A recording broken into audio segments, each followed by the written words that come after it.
Hello everyone, Tikabot here, and welcome back to the Road to Endgame series. In the last episode, we went all out grinding multiple reputations and hit rank 10 in a bunch of key factions like Eternal, Thunderforge, and Ravenloss. It was a lot of work, but totally worth it because we unlocked some awesome rewards. Today, we're going to pick up the classes tied to those reputations and see how they perform. These are the classes I've unlocked so far, and we'll be picking up even more throughout the episode. As you can see, most of these classes are still sitting at rank 1, so we've got some work to do to rank them up. I headed over to /join underlayer to start ranking up my classes, and with the help of a server class boost. It shouldn't take too long to hit rank 10. This boost will speed up the process and make the grind a lot smoother. I've been thinking about adding a new twist to the series. What if I restrict myself from using any calendar classes, like Necrotic Chronomancer, until I reach level 100? I think this could make the series more interesting and challenging, giving us a chance to explore a wider variety of classes instead of relying on the heavy hitters right away. It'll force me to get creative with different farming, soloing, and support strategies, which should make the grind more engaging for both me and you. And here's where I need your help. Drop your suggestions in the comments for what classes you think I should be using until I reach level 100, whether it's for farming, soloing, or support. I'd love to hear your ideas on what could keep the gameplay fresh and exciting as we keep progressing in the series.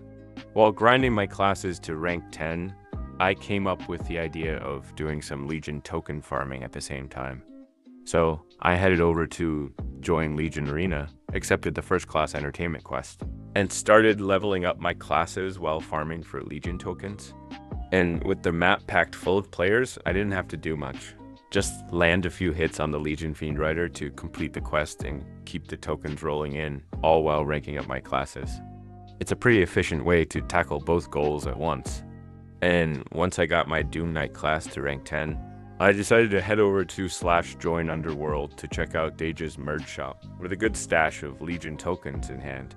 I wanted to see what cool gear I could pick up, and I decided to grab some of the classes available in Deja's merge shop using my Legion tokens. I ended up getting the Infinite Legion Darkcaster, Swordmaster, and Exalted Soul Cleaver, which brought my Legion token stash down from 9,000 to just 200, but no worries, we can always grind for more. So I jumped right back into the grind by ranking up the new classes I just picked up from the shop. I headed straight back to /join Legion Arena to keep the grind going, farming more Legion tokens while also ranking up the new classes I just got. It's a perfect setup. Farming Legion Fiend Riders not only boosts my token count, but also helps me level up the Infinite Legion Darkcaster, Swordmaster, and Exalted Soul Cleaver at the same time. It's a grind, but with so many players in the map, it actually makes the process faster and way more efficient. Plus, it's great to see my class ranks rise while stacking up those Legion tokens for future gear. And up next, I'll be heading to /join Crash site, a map that brings back some serious nostalgia. If you've been playing Adventure Quest Worlds for a while, you'll remember this as one of those early game zones where the quests were simple but fun. The story here is straightforward, no complicated twists, just classic AQW action.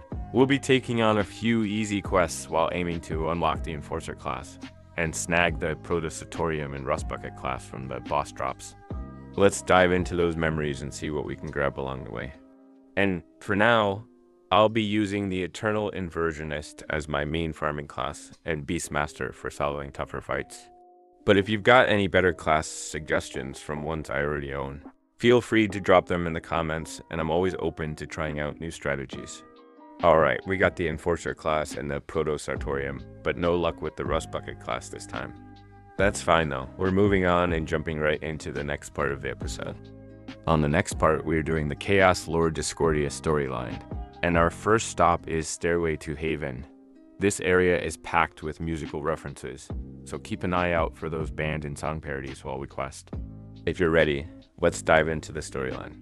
The quests in the storyline are pretty straightforward, mainly just defeating the required mobs and turning them in. First, we're clearing out 4 Grateful Undead and 4 Rock Lobsters. Easy stuff, just farm them until we get the drops. Next up, we grab 5 mossy stones from more rock lobsters to keep the stairway from collapsing. After that, we'll take down some more grateful undead to grab a box of Brightburn matches. And finally, we head to the top of the stairway to take down the bosses, Elwood and Jake Bruise. Then time to move on to the next part of the quest line in /join Beehive. First, we defeat 8 stingers and grab their tattered sting sweaters. Then we take down the Killer Queen Bee for a jar of royal honey. Finally, it's time to face Lord of the Dance. We defeat him, take his enchanted shoes, and we're moving on to the next part after a short cutscene. We've arrived at /join Orchestra, and Don Giovanni has a few tasks for us. First, we need to gather 10 fire fleas from the local monsters. After that, we're on the hunt for cannon powder from Pachelbel's cannons. Just one will do. Then, we need 5 lucky Moser claws for some good fortune. Finally, we take down Faust to retrieve the Faustian contract and complete the questline. Next, we'll watch a quick cutscene and then head straight to the next map to continue the adventure. In /join Palooza, our next task is to defeat Pony Gary Yellow to progress in the quest, and after taking him down, we'll watch a quick cutscene and move to the next section of the map, where our new challenge is to defeat Kimberly. The next part gave me a bit of trouble. After defeating Discordia at the top of the map, the cutscene kept repeating over and over. I figured it might help to clear all the monsters before going up again, but nope, same issue. So I decided to just restart the game, and thankfully that fixed the problem right away. Sometimes it's the simplest solutions. I kept going with the storyline, and this time, after defeating the mobs at the top of the map, everything worked smoothly. I was moved from one act to the next, each transition pushing me further into the story. It was a pretty cool progression, going through different stages, with each part setting up the next. Eventually, I reached the final act where I came face to face with Kimberly for the final showdown. And with that final battle, we've officially completed the 6th Lord of Chaos storyline. It's been a wild ride full of challenges, cutscenes, and epic fights, but we made it through. Next up, I'm diving into /join time in to finish the questline here.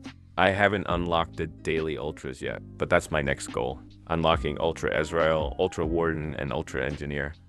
I need to finish the questline and /join time in and be at least level 61. Since I'm already level 70, I'm more than ready to tackle this challenge and unlock the ultras. Once I do, every time I defeat one of them, I'll earn their corresponding insignia: Ezrajal insignia, Warden insignia, and Engineer insignia. These insignias are crucial for merging powerful items, including gear that provides serious damage boosts. And the ultimate prize? The Exalted Apotheosis, a sword with an incredible 51% damage boost. It's going to be a grind, but I'm ready to take it on. Time to finish this questline, unlock the ultras, and start working toward that Exalted Apotheosis. And I just defeated Ezrajal as part of the questline, but not the ultra version yet. Now I'm up against Warden, and this one gave me some trouble. I originally tried using the Infinite Legion Darkcaster, but I got wrecked. The class just couldn't hold up against Warden's damage output.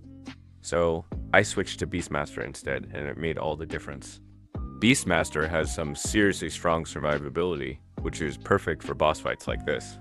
Its healing and sustain abilities let me tank Warden's attacks much better, giving me the time I needed to survive and deal consistent damage. And now it was time to take on Engineer. I thought I'd give Infinite Legion Darkcaster another shot. I was thinking maybe it could hold up this time, but it got wrecked pretty quickly. I also tried using Eternal Inversionist, hoping its AoE abilities would help me manage. But that class couldn't handle Engineer either. So I went back to what I know works, Beastmaster. This class has been my go-to for tough bosses because of its amazing survivability. With Beastmaster's strong healing and sustain, I was able to stay alive, keep up my damage, and finally take down Engineer. It wasn't easy, but it got the job done. If you're facing tough bosses like this, Beastmaster is definitely a solid choice. And with that victory over Engineer, I've officially unlocked the Ultra bosses in /join time in. Now I can take on Ultra Ezrajal, Ultra Warden, and Ultra Engineer to start grinding for those valuable insignias. And to wrap things up, I've also started the day 1 quest to unlock the Lord of Order class in /join battle off. It's a 10-day grind, but it's definitely worth it. Once I complete all the daily quests, I'll have the Lord of Order class, which is an incredible support class that'll be super useful for future boss fights and group battles. So it's just a matter of keeping up with the dailies and getting that class. If you enjoyed the episode, don't forget to like, subscribe, and drop a comment with any suggestions or tips for what we should tackle next. Thanks for watching, and I'll see you in the next one.